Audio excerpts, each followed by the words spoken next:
So Illumination has a new movie that's out right now. It's called Migration. Not a lot of people are talking about this movie because, the year's almost over. We're still washing the taste of Wish out of our mouths. So I don't blame anyone for not really wanting to talk about it or hear about it. But you clicked on this video, so you must be at least a little curious. If you've seen my trailer reaction video, you'll know that I thought it actually looked pretty promising. It's an original, self-contained story that's not connected to anything else. But this is Illumination we're talking about, so expectations are not super high. I'm thinking gonna be exactly an hour, 31 minutes. Let me check the runtime.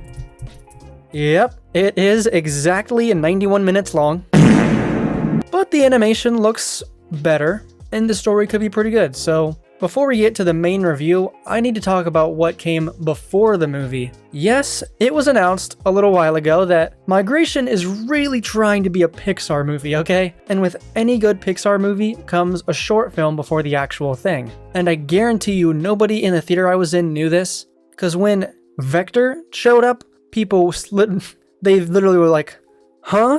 They were so confused. So before Migration, we have Mooned. It's the story of Vector after he got shot to the moon and now he's stuck there. Because that's how the original Despicable Me ended. Guys, I gotta say, this short is really entertaining. Like, I seriously can't fathom how fun this short film was. It's just Vector doing some Wile E. Coyote shenanigans trying to get off the moon. This one minion who drank the anti-gravity stuff is just chilling there. It's just fun stuff, man. I miss when animation could just be this guy getting hit against this cliffside for 15 seconds straight. That's literally all this short is. He's just trying different things to try and get off the moon. And of course, none of them work. Spoilers, but he ends up on Mars, actually, farther away. Like, it's just perfect, turn off your brain, fun.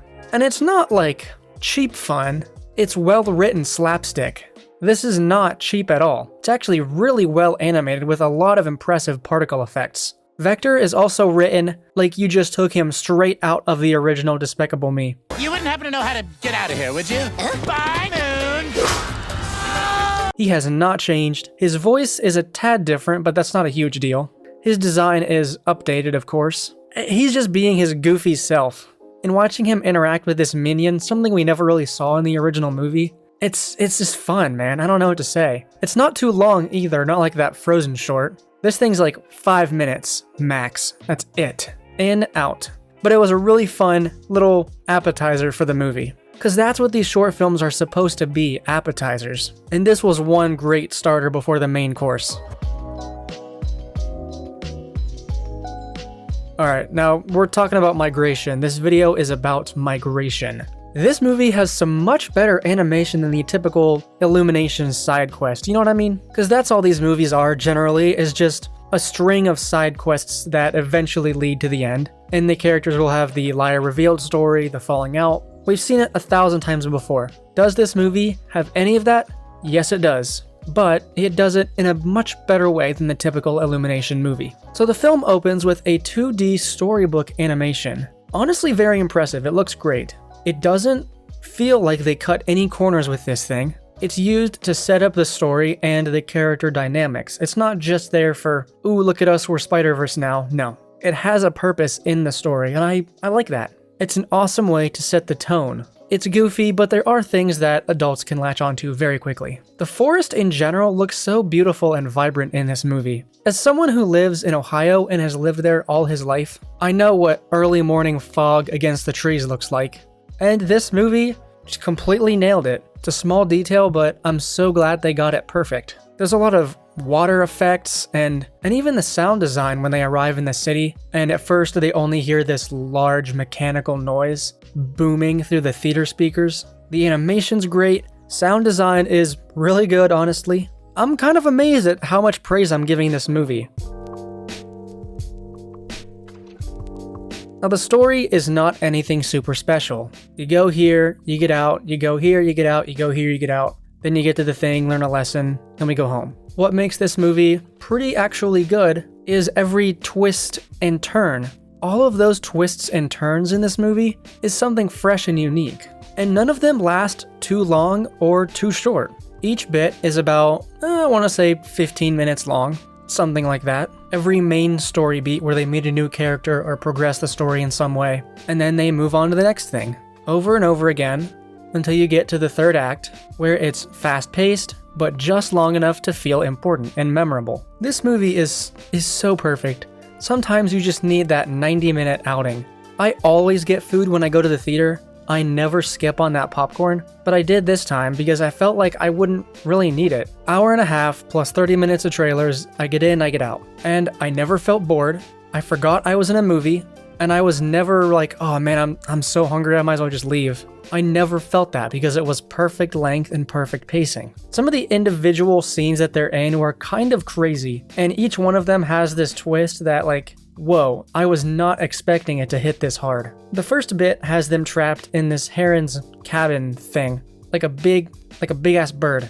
And some of the stuff they pull in this scene is genuinely like actually kind of terrifying. It's kind of insane how scary they were able to make this giant bird, because they use their feet to talk in their talons. This huge bird is moving around the scene, using its claws to like talk to people and motion to them. And it's just kind of effective, not even just storytelling, just effective staging of characters in a certain shot. It's a step above Illumination. It's not like amazing quality, but you notice it like, wow, this is actually a really cohesive film. I was getting so antsy during that part, like it was a nail biter. It was just really well executed with the lighting, the music, the sound design, the character design. It was great. Another part has them fighting this goofy ass chef with the funniest character design possible. And then he comes back later and he has this helicopter. Like, where do you get a helicopter? He's a chef. But it doesn't matter because it's just like the dissonance is so funny. The movie is not self-referential at all. It plays everything completely straight no matter how absurd it is. And it's just a great time. The thing that made me laugh the hardest in this movie is the third bit, right before the second act breakup. They're going through all these trials, and the last thing they get to is this bird cult. They start walking up to it before they see what it is, and I'm like, no way is this... They're not going to do a cult, are they? This feels like a cult, and it legitimately is. It's immediately obvious to the adults what this place is, and it's one of the darkest things I've seen in a kids movie, especially any Illumination watered down experience. They walk in there and they're using seesaws, but they're like weights that are weighing these big ass chickens because they're overfed. And I'm like, what? They're gonna kill them. I am shocked at how much of an effect this movie had on me, but it was just like really entertaining. I don't know. It was legitimately like it's not like the ethereal kind of dark. It's not just like a death scene that was important or something, which does have its place in any given kids movie.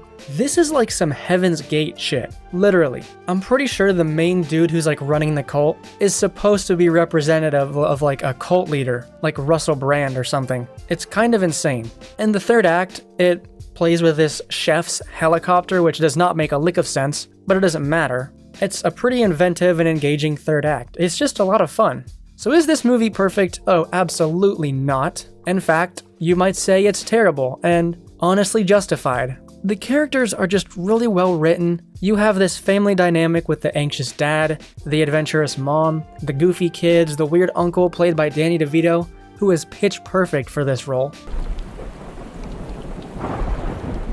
We're not gonna make it, are we? Uncle Dan! Even Awkwafina, who is in the movie, not for very long, she's alright. She's not that annoying or grating at all. Her character's just there, serves her purpose, and moves on. But I was still really loving the scene she was in. What about the comedy? Is it at least a funny movie? Yeah, it's actually pretty good. Nothing super standout or anything, but I appreciate that there is no gross out humor. I can't actually think of any gross out jokes in this movie. Maybe there's a few that are like, I don't know, like Vector's fat, or all these birds are fat and can't fly. There's maybe a little bit of body shaming, but other than that, like there's no lowbrow humor really. The kid makes a dumb face and it's like gets the uncle to go on the trip with them. That's it. There's really nothing that kid-like about the jokes they're making. It's not the most complex writing possible. It definitely doesn't talk down to the adults in the audience. Most of the comedy, now that I think about it, just comes from the jarring shift in the situation that they all get into. Like, it seems decent at first, this situation, they're like, oh, it's not that bad. And then things go from 0 to 100 real effing quick. And that alone just makes it have good comedic timing. My dad loves the Hotel Transylvania movies because they have this effect in their pacing. They go from 0 to 100 real quick, and the character designs make it like noodly, and it makes it funny. This chef character, which is the main antagonist of this movie, he just screams like, we just went all out with this design and we do not give a crap, because this dude is hilarious. So in the end, this movie is not breaking any ground, but it actually has more substance and thought put into it than Wish. Wish may be more ambitious to a certain extent, and the internet certainly does not need to have more people dogging on that movie because it's gotten its fair share at this point, guys. Like, come on. We're kicking a dead horse here. Migration is just a more fun, rounded experience. And as someone looking to just want like a fun, funny movie, it's what I paid for, and it's what I got. The pacing in this movie, basically perfect. So many kids' movies nowadays try to do a weird thing where they really mess with the pacing, just to shoehorn in like a message. And it's nice to get something that just feels like a complete story for once.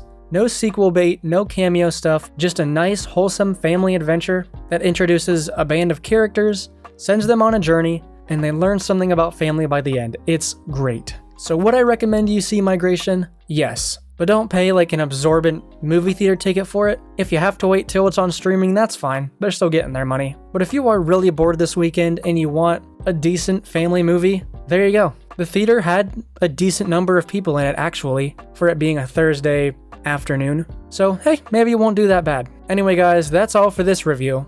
Was not expecting it to be as good as it was, but it's just really enjoyable. I don't know what else to say. You definitely need to watch the Vector short at the beginning, though, because that thing was that was peak Illumination right there. I hope they put that on YouTube after the movie's done in theaters. Let me know in the comments what you thought of Migration, if you're gonna see it, if you have seen it, whatever. And what's your favorite Illumination movie? My name is Candles. I love you all. Good night.